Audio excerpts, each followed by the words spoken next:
வணக்கம், இது உங்கள் டிவிடிஎன்பிஎஸ்சி. இன்றைக்கி நாம் இந்த வீடியோவில் இது 8th மேக்ஸ் சாப்டர் 4ல் 4.4 அண்ட் 4.5 அதில் இருக்கிற நேர்மாறல் எதிர்மாறல் சம்ஸ் மட்டும்தான் பார்க்க போகிறோம். ஆல்ரெடி எடுத்துக்காட்டு சம்ஸ் அண்டு பாக்ஸ் சம்ஸ் பார்த்துருக்கோம். அது பார்ட் 1ல் இருக்குது. அதில் மொத்தம் நம்ம 12 சம்ஸ் பார்த்தோமா.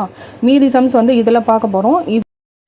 5 நபர்கள் 5 வேலைகளை 5 நாட்களில் செய்து முடிப்பர் எனில் 50 நபர்கள் 50 வேலைகளை டேஷ் நாட்களில் முடிப்பர்னு கேட்டிருக்காங்க. இப்போ நம்ம formula P1 × D1 × H1 by W1 = P2 × D2 × H2 by W2. இங்க P1 ஓட வேல்யூ P1 ஓட வேல்யூ என்ன 5 × D1 ஓட வேல்யூ 5 by W1 ஓட வேல்யூ 5 equal to P2 ஓட வேல்யூ 50 into D2 தான் நம்ம கண்டுபிடிக்கணும் by 50. W2 50. இந்த 5 கேன்சல் ஆகிடும், இந்த 50 கேன்சல் ஆகிடும். அப்போ D2 = நமக்கு என்ன கிடைக்கும் 5. அப்போ 5 நாட்களில் செய்து முடிப்பர். 210 ஆண்கள் நாளொன்றுக்கு 12 மணி நேரம் வேலை செய்து ஒரு வேலையை 18 நாட்களில் முடிப்பர். அதே வேலையை நாளொன்றுக்கு 14 மணி நேரம் வேலை செய்து 20 நாட்களில் முடிக்க எத்தனை ஆண்கள் தேவைன்னு கேட்டிருக்காங்க. இப்போ நம்ம ஃபார்முலா சப்ஸ்டிட்யூட் பண்ணுவோம். P1 ஓட வேல்யூ என்ன கொடுத்துருக்காங்க 210 into D1 ஓட வேல்யூ டேஸ் 18 இன்ட்டு ஹவர்ஸ் என்ன கொடுத்துருக்காங்க 12 கொடுத்துருக்காங்க. ஒர்க் கொடுக்கல, ஒரு வேலை தானே, அதனால டிவைடட் பை 1. நெக்ஸ்ட் P2 தான் நம்ம கண்டுபிடிக்கணும். P2 இன்ட்டு D2 என்ன கொடுத்துருக்காங்க 20 கொடுத்துருக்காங்க. H2 14 கொடுத்துருக்காங்களா. இப்போ P2 = இந்த 20 இன்ட்டு 14 ஈக்குவல் இந்த சைடு டிவைட்ல வந்துருமா. இப்போ 210 × 18 × 12 by 20 × 14. இந்த 0 கேன்சல் ஆயிடும். 2 9 18. அப்புறம் 7 2 14 7 3 21 2 6 12. இப்போ இதெல்லாம் மல்டிப்ளை பண்ணா நமக்கு P2 ஓட வேல்யூ கிடைச்சிடுமா. 9 × 6 54. 54 × 3 மல்டிப்ளை பண்ணா நமக்கு 162 கிடைக்கும். அப்போ 162 ஆண்கள் தேவை. இதுதான் இந்த சம்முக்கான ஆன்சர் 162. தொழிற்சாலையானது நாளொன்றுக்கு 15 மணி நேரம் வேலை செய்து 6 நாட்களில் 9600 சோப்புகளை தயாரிக்கிறது. நாளொன்றுக்கு கூடுதலாக 3 மணி நேரம் வேலை செய்து 14400 சோப்புகளை தயாரிக்க அதற்கு எத்தனை நாட்கள் ஆகும் கேட்டிருக்காங்க. இப்போ ஒரு சோப்பு தொழிற்சாலை எத்தனை நாட்களில் 6 நாட்களில் D1 6 into H1 15 மணி நேரம் வேலை செய்து எத்தனை சோப்புகளை தயாரிக்கிறது. W1 9600. D2 என்ன, நமக்கு D2 தான் கண்டுபிடிக்கணும். D2 into H2 ஓட வேல்யூ என்ன கொடுத்துருக்காங்க. கூடுதலாக 3 மணி நேரம் வேலை செய்து கொடுத்துருக்காங்களா. கூடுதலாக 3 மணி நேரம்னா 15. ஆல்ரெடி 15 மணி நேரம் வேலை செய்து 6 நாட்கள்ல 9600 சோப்புகளை தயாரிச்சிருக்காங்க. கூடுதலாக 3 மணி நேரம்னா 15 + 3 நமக்கு என்ன கிடைக்கும் 18 மணி நேரம் வேலை செய்தா 18 மணி நேரம் வேலை செய்து W2 14400 சோப்புகளை தயாரிக்க அதற்கு எத்தனை நாட்கள் ஆகும் கேட்டிருக்காங்க அந்த சோப்பு தொழிற்சாலைக்கு. இப்ப நம்ம D2 தானே கண்டுபிடிக்கணும். D2 = இது இங்க மல்டிபிளிகேஷன்ல வந்துருமா. 6 × 15 × 14400 by 9600 into இந்த 18 ஈக்குவல் டு இந்த பக்கம் டிவைட்ல வந்துரும். இந்த 2 0 கேன்சல் ஆயிடும். 3 5 15 3 3 3 2 6 6 6 6 3 18 3 3 4 12 மீதி 2 3 8 24 2 6 2 2 4 2 8 16 2 12 அப்புறம் 2 4 2 6 2 2 2 3. அப்போ 5 3 15 15 by 2 15 by 2 நாம டிவைட் பண்ணா நமக்கு என்ன கிடைக்கும் 15 2ஆல டிவைட் பண்ணா 2 14 1. ஓ 7 1 by 2 நாட்கள் 14400 சோப்புகளை தயாரிக்க 7 1 by 2 நாட்கள் ஆகும். இதுதான் இந்த சம்முக்கான ஆன்சர். 6 சரக்கு வண்டிகள் 5 நாட்களில் 135 டன்கள் சரக்குகளை இடம்பெயர்க்கின்றன எனில் 180 டன்கள் சரக்குகளை 4 நாட்களில் இடம்பெயர்க்க எத்தனை சரக்கு வண்டிகள் கூடுதலாக தேவைப்படுகிறதுன்னு கேட்கிறாங்களா.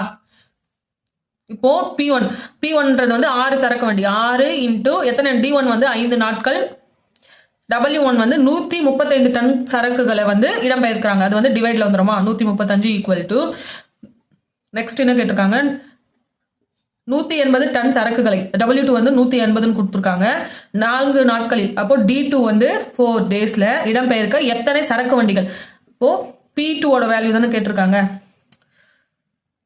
P2 ஓட வேல்யூ கேட்டிருக்காங்க. இந்த P2 இந்த சைடு வச்சுட்டு மற்றதுல ஈக்குவல் அந்த பக்கம் கொண்டு போனா P2 ஈக்குவல் டு இது வந்து மேலே வந்துடும் 4 வந்து கீழே வந்துருமா 6 இன்டூ 5 இன்டூ 180 பை 135 இன்டூ 4 இப்போ இதை கேன்சல் பண்ணால் நமக்கு என்ன கிடைக்கும் 5 1 5 2 10 2 5 7 35 அடுத்து வந்து 3 2 3 9 9 2 15 20 4 4 5 20 அப்போ P2 ஈக்குவல் டு நமக்கு என்ன கிடைக்குது 10. அப்போ கூடுதலாக 10 சரக்கு வண்டிகள் தேவை. 32 ஆண்கள் நாளொன்றுக்கு 12 மணி நேரம் வேலை செய்து ஒரு வேலையை 15 நாட்களில் முடிப்பர் எனில் அந்த வேலையின் இருமடங்கை எத்தனை ஆண்கள் நாளொன்றுக்கு 10 மணி நேரம் வேலை செய்து 24 நாட்களில் முடிப்பேன்னு கேட்டிருக்காங்க. இங்க வந்து என்ன கொடுத்திருக்காங்க P1 வந்து 32 ஆண்கள் நாளொன்றுக்கு எத்தனை மணி நேரம் வேலை செய்யறாங்கன்னா 12 மணி நேரம். அப்போ H1 வந்து 12 12 மணி நேரம் வேலை செய்து எத்தனை நாட்கள்ல ஒரு வேலையை முடிக்கிறாங்கன்னா 15 நாட்கள்ல. D1 வந்து 15 பை எத்தனை வேலையை முடிக்கிறாங்கன்னா ஒரு வேலை. அப்போ W1 வந்து 1 ஈக்குவல் டு அந்த வேலையின் இருமடங்கை. அந்த வேலையின் இருமடங்கு W1 வந்து நமக்கு 1. அப்ப W2 வந்து இருமடங்குனா 1 into 2 2 அந்த வேலையின் இருமடங்கை எத்தனை ஆண்கள்? இங்க வந்து P2 தான் கேட்டிருக்காங்க. எத்தனை ஆண்கள் நாளொன்றுக்கு H2 வந்து 10 மணி நேரம் வேலை செய்து D2 வந்து 24 நாட்களில் செய்து முடிப்பேன்னு கேட்டிருக்காங்க. இப்போ P2 மட்டும் இப்போ 2 5 2 5 10 P2 தானே கண்டுபிடிக்கணும். P2 equal to 32 into 12 into 15 by இந்த 5 இன்ட்டு 24 ஈக்குவல் டு இந்த பக்கம் வந்தா டிவைட்ல வந்துருமா 5 இன்ட்டு 24 5 3 15 3 8 24 4 8 32 அப்போ P ஈக்குவல் டு நமக்கு என்ன கிடைக்கும் 48 ஆண்கள். 48 ஆண்கள் இதுக்கான ஆன்சர். ஒரு சிறு தொழில் நிறுவனம் 40 ஆண்களை பணியமர்த்தி 150 நாட்களில் 540 விசைப்பொறி இறைப்பிகளை தயாரித்து வழங்க ஓர் ஒப்பந்தத்தை எடுத்துக்கொள்கிறது. 75 நாட்களுக்கு பிறகு நிறுவனத்தால் 180 விசைப்பொறி இறைப்பிகளை மட்டுமே தயாரிக்க முடிந்தது. வேலையானது ஒப்பந்தத்தின்படி நேரத்துக்கு முடிய வேண்டுமெனில் கூடுதலாக எத்தனை ஆண்களை அந்நிறுவனம் பணியமர்த்த வேண்டும் சொல்லியிருக்காங்க. இப்ப இதுல என்ன கொடுத்திருக்காங்க ஒரு நிறுவனம் வந்து ஒரு ஒப்பந்தம் வந்து எடுக்கிறாங்க. என்னென்ன PD ஒர்க் 40 ஆண்களை பணியமர்த்தி 150 நாட்கள்ல 540 விசைப்பொறி இறைப்பிகளை தயாரிக்க ஒப்பந்தம் செய்யறாங்களா. ஆனா அந்த நிறுவனத்தால 75 நாட்களுக்கு பிறகு 75 டேஸ்க்கு அப்புறம் எவ்வளவு விசைப்பொறி இறைப்பிகளை மட்டுமே தயாரிக்க முடிஞ்சதுன்னா 180 விசைப்பொறி இறைப்பிகளை மட்டுமே தயாரிக்க முடிஞ்சது. எத்தனை ஆண்களை பணியமர்த்தினா 40 ஆண்களை பணியமர்த்தி 180 விசைப்பொறி இறைப்பிகளை மட்டுமே தயாரிக்க முடிஞ்சது. இன்னும் எத்தனை நாள் இருக்கு? மொத்தம் 150 நாள்ல செய்யறத ஒப்பந்தம் பண்ணாங்க. அதுல ஆல்ரெடி 75 டேஸ் ஆயிடுச்சு. இன்னும் 75 டேஸ் இருக்கு. இன்னும் இந்த 75 டேஸ்ல எத்தனை விசைப்பொறி இறைப்பிகளை பண்ணணும்? 540ல 180 மைனஸ் பண்ணா நமக்கு என்ன கிடைக்கும்? 360. இன்னும் 360 விசைப்பொறி இறைப்பிகளை வந்து செய்யணும். அதுக்கு நாம இந்த 40 ஆண்கள் வச்சு பண்ணா அவங்களால செய்ய முடியாது. கூடுதலா இன்னும் கொஞ்சம் ஆண்களை வந்து சேர்க்கணும். அப்ப நாம என்ன பண்ணணும் 40 பிளஸ் எக்ஸ்ன்னு எடுத்துக்கிறோம். அதை இப்போ இதை வந்து ஃபார்முலால சப்ஸ்டியூட் பண்ணலாம். நம்ம இந்த ஒப்பந்தத்தை வந்து எடுத்துக்க கூடாது. இதை இந்த ரெண்டையும் தான் ஃபார்முலால சப்ஸ்டியூட் பண்ணி நாம எக்ஸோட வேல்யூ கண்டுபிடிக்கணும். P1 into D1 by W1 equal to P2 into D2 by W2. இந்த P1 ஓட வேல்யூ என்ன 40 into D1 ஓட வேல்யூ 75 by W1 வந்து 180 equal to P2 தான் நம்ம கண்டுபிடிக்கணுமா. இங்க என்ன எடுத்திருக்கோம் 40 plus X எடுத்திருக்கோம் into D2 வந்து 75 by W2 வந்து 360. இப்போ 360 equal to இந்த சைடு வந்து மல்டிப்ளிகேஷன்ல வந்துரும் 75 வந்து டிவைட்ல வந்துருமா. அப்போ 40 plus X equal to 40 into 75 into 360 by 180 into 75 கீழே வந்துரும். இந்த 75 கேன்சல் ஆயிடும். இந்த 0 கேன்சல் ஆயிடும். 18 2 36. அப்போ 40 into 2 வந்து 80. 40 plus X equal to 80. நம்ம X தானே கண்டுபிடிக்கணும். X equal to 8. இந்த 40 equal to இந்த பக்கம் வந்தா மைனஸ் ஆயிடுமா. 80 minus 40. அப்போ ஆல்ரெடி 40 பேர் இருக்காங்க. இன்னும் கூடுதலா எத்தனை ஆண்களை நாம சேர்க்கணும்னா 40 ஆண்களை சேர்க்கணும். கூடுதலாக அந்த நிறுவனம் வந்து 40 ஆண்களை பணியமர்த்த வேண்டும். இதுதான் இந்த சம்முக்கான ஆன்சர். புக்ல வந்து ஆன்சர் தப்பா கொடுத்துருக்காங்க 20. ஆனா 40 தான் கரெக்ட் ஆன்சர். ஸ்கூல் புக்ல வரக்கூடிய நேர்மாறல் எதிர்மாறல் சம்ஸ் வந்து முடிஞ்சது. நெக்ஸ்ட் வீடியோல time and work sums school book sums வந்து பார்க்கலாம்.